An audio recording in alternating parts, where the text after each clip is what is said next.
তার কাছে আল্লাহ তাআলা জিজ্ঞেস করবেন না।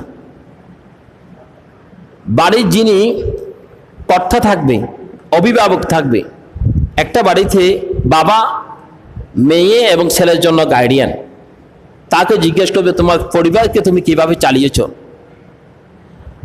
স্বামীকে জিজ্ঞাসা করবে স্বামী তোমার স্ত্রীকে কিভাবে চালিয়েছ। রাজাকে বলা হবে তোমার প্রজাদেরকে তুমি কিভাবে চালিয়েছ। এমপিকে বলা হবে তোমার নির্বাচনী এলাকার মধ্যে তুমি কিভাবে চালিয়েছ। কাউন্সিলরকে জিজ্ঞাসা করা হবে তোমার ওয়ার্ডের অবস্থা কেমন ছিল, তোমার ওয়ার্ডের মানুষদেরকে তুমি যথাযথ খাবার, পানি, নিরাপত্তা সমস্ত কিছু দিয়েছি কিনা, এটা জিজ্ঞাসা করবে। মুসলমান হলে জিজ্ঞাসিত করা হবে, অমুসলমান হলে জিজ্ঞাসিত করা হবে। আল্লাহ পাক এই হাদিসের মধ্যে আমার নবীকে দিয়ে এমন বলে নাই যে মুসলমান থেকে জিজ্ঞাসা করা হবে, তা বলা হয় নাই। আলা কুল্লুকুম রাঈ ওয়া কুল্লুকুম মাসউলুন আর রাইয়াতি, প্রত্যেকটি মানুষকে তার দায়িত্ব সম্পর্কে জিজ্ঞাসা করা হবে। তার মানে মুসলমান লাগবে না, অমুসলমান লাগবে না, ইহুদি লাগবে না, নাসারা লাগবে না, খ্রিস্টান লাগবে না, অন্য অন্য যে কোনো সম্প্রদায় লাগবে না। তার দায়িত্ব যেই জায়গার মধ্যে দায়িত্ব ছিল আল্লাহ পাক তার ওই দায়িত্ব সম্পর্কে মুসলমান হোক অমুসলমান হোক দায়িত্ব সম্পর্কে জিজ্ঞাসা করবেন। মুসলমান হতে হবে না, মুসলমান থেকে হিসাব নেবেন। তাহলে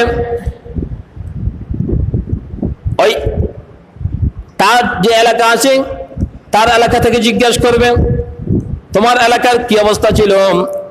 উমর রাদিয়াল্লাহু তাআলা আনহু একদিন রাতের বেলা অন্ধকারের মধ্যে এলাকার মধ্যে ঘোরাফেরা করতেছিলেন।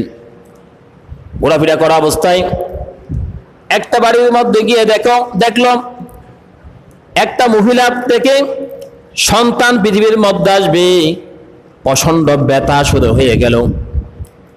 উমর রাদিয়াল্লাহু তাআলা আনহু অন্ধকার রজনীর মধ্যে বাড়ির মধ্যে চলে গেলেন, গিয়ে আল্লাহর রাসূলের সাহাবী হযরত উমর রাদিয়াল্লাহু তাআলা আনহুর স্ত্রীকে বললেন, এই স্ত্রী আসো আমার সাথে, তোমাকে এমন একটি জায়গায় যেতে হবে যেই জায়গার মধ্যে এমন কোনো লোক নাই, দাত্রী নাই, সহযোগী নাই। সন্তান যদি পৃথিবীর মধ্যে আসতে যদি মা মারা যায়, আমি উমরকে আল্লাহর দরবারে জবাবদিহি করতে হবে। যদি সন্তান মারা যায় তাও আমাকে জবাবদিহি করতে হবে। মা যদি মারা যায় তাও জবাবদিহি করতে হবে। মানুষ না পাওয়ার কারণে যদি বেশি ব্যথা হয় তাও আমাকে জবাবদিহি করতে হবে। আসো তাড়াতাড়ি জলদি করে বের হয়ে যাও, আমি তোমাকে নিয়ে ওই মহিলার বাড়ির মধ্যে গিয়ে উপস্থিত হতে চাই। আমিরুল মুমিনিন চলে গেলেন, উপস্থিত হয়ে গেলেন ওই বাড়ির মধ্যে। উমর রাদিয়াল্লাহু তাআলা আনহু বাড়ির বাহিরে ছিলেন, সহযোগিতা করলেন। আর উমর রাদিয়াল্লাহু তাআলা আনহুর স্ত্রী বাড়ির মধ্যে গিয়ে ওই সন্তান হওয়ার পর থেকে যতটুকু প্রয়োজন ছিল, যা কিছু প্রয়োজন ছিল সমস্ত সময়টাকে ওখানে দিয়ে তারা পরিচয় করে দিলেন। রাসূলের সাহাবীরা মানুষের জন্য সব সময় নিবেদিত থাকেন। সুবহানাল্লাহ। এই সাহাবীদের জীবন এমনই ছিল। আর আমাদেরকে রাতের বেলা দরজা খোলা রেখে ঘুমাইতে পারি না। ওমরের জামানায়, ওমর রাদিয়াল্লাহু তাআলার জামানায় এমন অবস্থা ছিল, রাতের বেলা দরজা খোলা রেখে ঘুমিয়েছেন। এখন আমরা মসজিদে ঘুমাই বা বাড়িতে ঘুমাই, দরজা বন্ধ করে ঘুমাইতে হয়। দরজা বন্ধ করার পরেও নিচ দিয়ে সিঙ্গা দিয়ে মাটি খনন করে আমাদের জিনিসগুলো নিয়ে যায়। আমরা কি ভালো মানুষের দেশে বসবাস করি নাকি ডাকাতের দেশে বসবাস করি?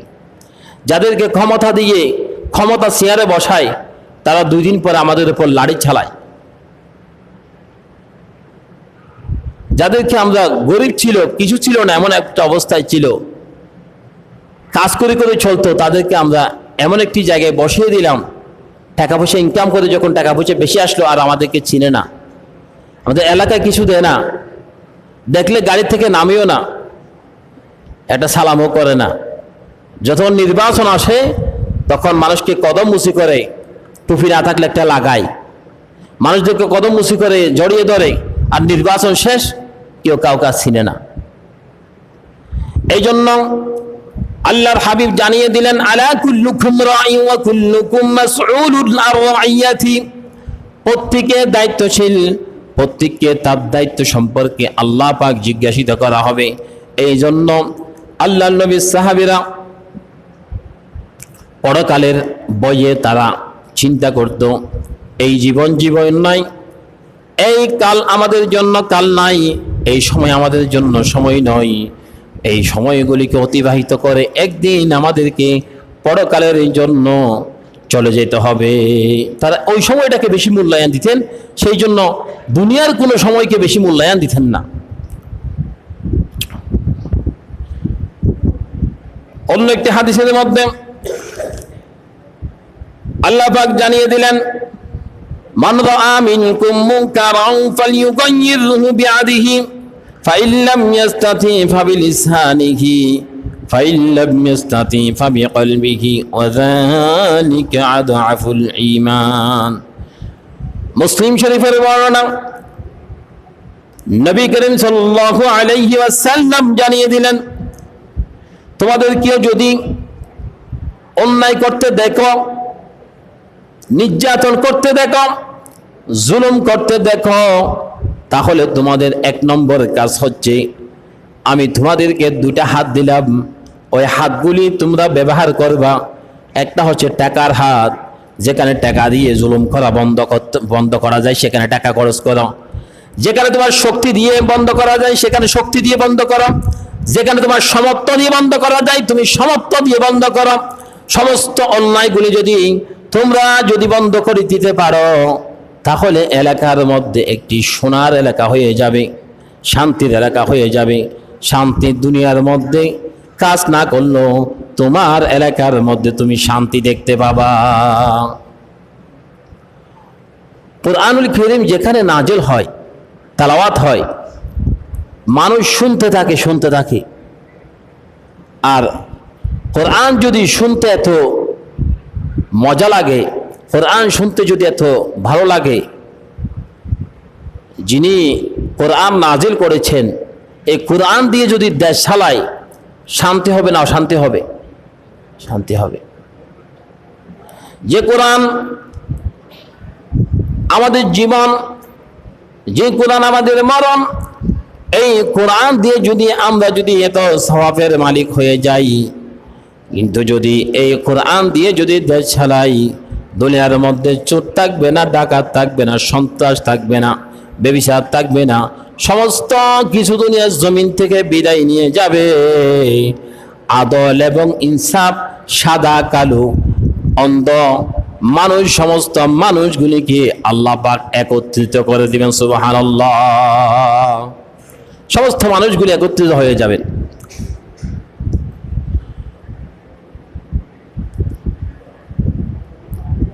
আল্লাহ তাআলা অন্য একটি আয়াতের মধ্যে বলে দেন, আমার রাসূলকে জানিয়ে দিলেন, আল আমরু বিল মারুফি সাদাকা ওয়া নাহয়ুন আনিল মুনকারি সাদাকা।